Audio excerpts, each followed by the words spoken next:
It is the common belief of Americans today that the American Revolution was a united front of oppressed colonists against the British tyrants from across the sea.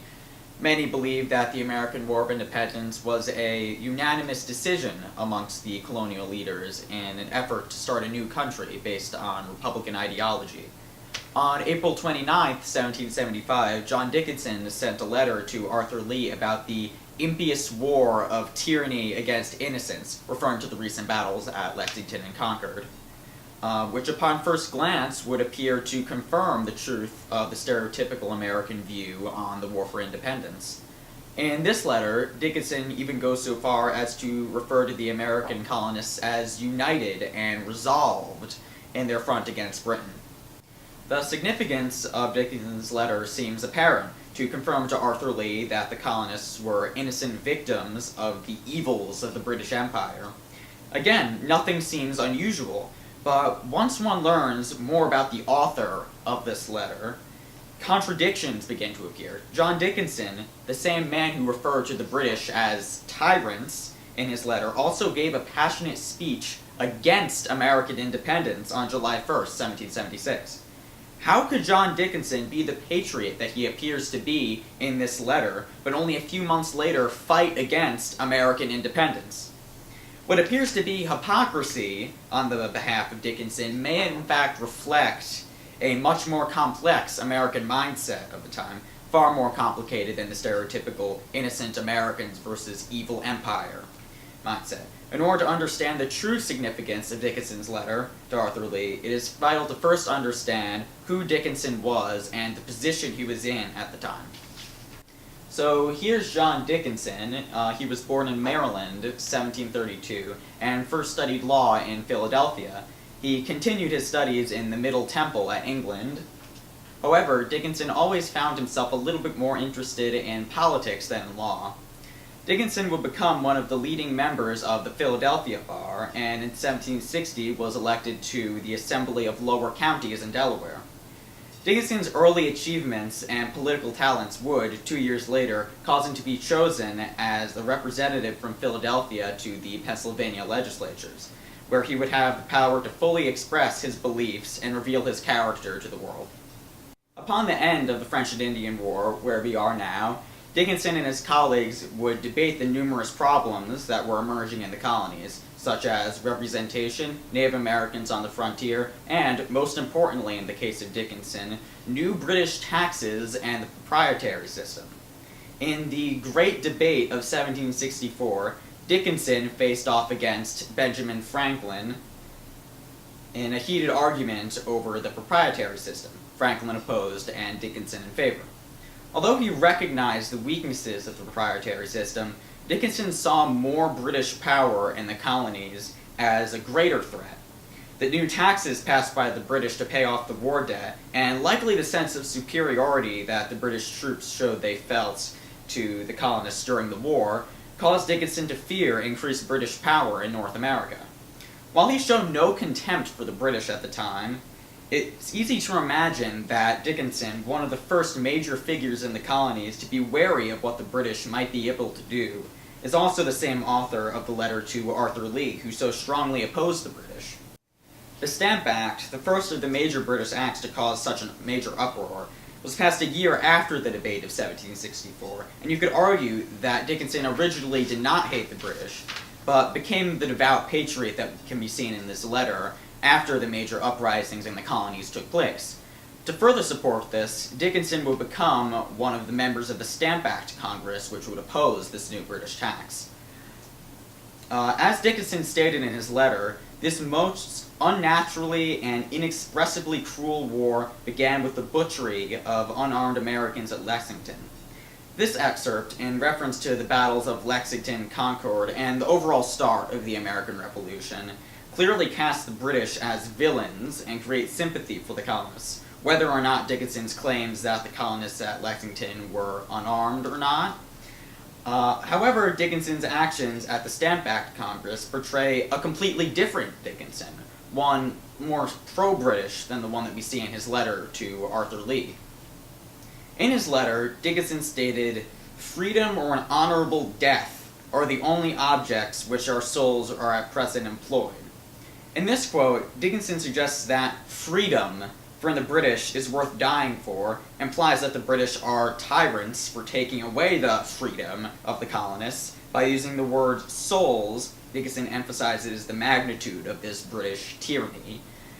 With the Boston Massacre, the Coercive Acts, and now the battles of Lexington and Concord now fresh in his mind, it is, again, understandable that Dickinson would view the British as villains.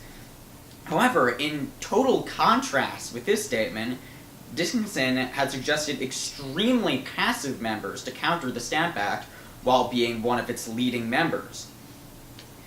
Dickinson condemned all forms of any kind of violent protest, including the Stamp Act riots in Boston and New York, and the tarring and feathering of British tax collectors. Dickinson had even opposed the boycotting of the stamps, despite being one of the leading members opposing the Stamp Act. Dickinson also wrote a few pamphlets, such as an address to the Committee of Correspondence in Barbados and the late occurrences in North America and the policy of Great Britain, which all urged non-violent resistance to the British. Now, Dickinson's beliefs as presented in this letter to Arthur Lee can be called into question. Although it is true that many events that would anger the colonists would come after the Stamp Act Congress, it is still questionable that a man like Dickinson, his mind set on appeasing the colonists without angering the British, would later refer to the British as tyrants. In 1775, 10 years after the Stamp Act Congress and the pinnacle of American resentment for the British, John Dickinson wrote this seemingly anti-British letter to Arthur Lee. As stated in the letter, the word was given, and the brave Britons, emulated no doubt the glorious achievements of their ancestors, gallantly gave fire upon those who were exercising, killed some, and put the rest to flight. Dickinson sarcastically refers to the slaughter of unarmed colonists at Lexington by the British as heroic to make the British seem purely ridiculous and evil. Yet Dickinson, again, was not truly turned anti-British, even after hearing the news of Lexington and Concord, as on July 1st, 1776, he gave a passionate speech to the Congress on why not to declare independence. Dickinson stated that real American liberty came from their dependence on the mother country, and that although the British were treating them poorly at the time, this moment of anger, so he says, would pass and the colonies would reconcile with Britain. Practically everything that Dickinson ever said appears to be a total contradiction with what he wrote in his letter to Arthur Lee. But there is one sentence within the letter that may express the truth of John Dickinson's mind. While we revere and love our mother country, her sword is opening our veins. With massive anti-British sentiment in the colonies and the battles of Lexington and Concord causing an outrage, it was rational for Dickinson to criticize the British for most of his letter. But in this one sentence, Dickinson reveals his true attitude towards the British. Dickinson truly loved his mother country, but even he recognized the upheaval caused by the British.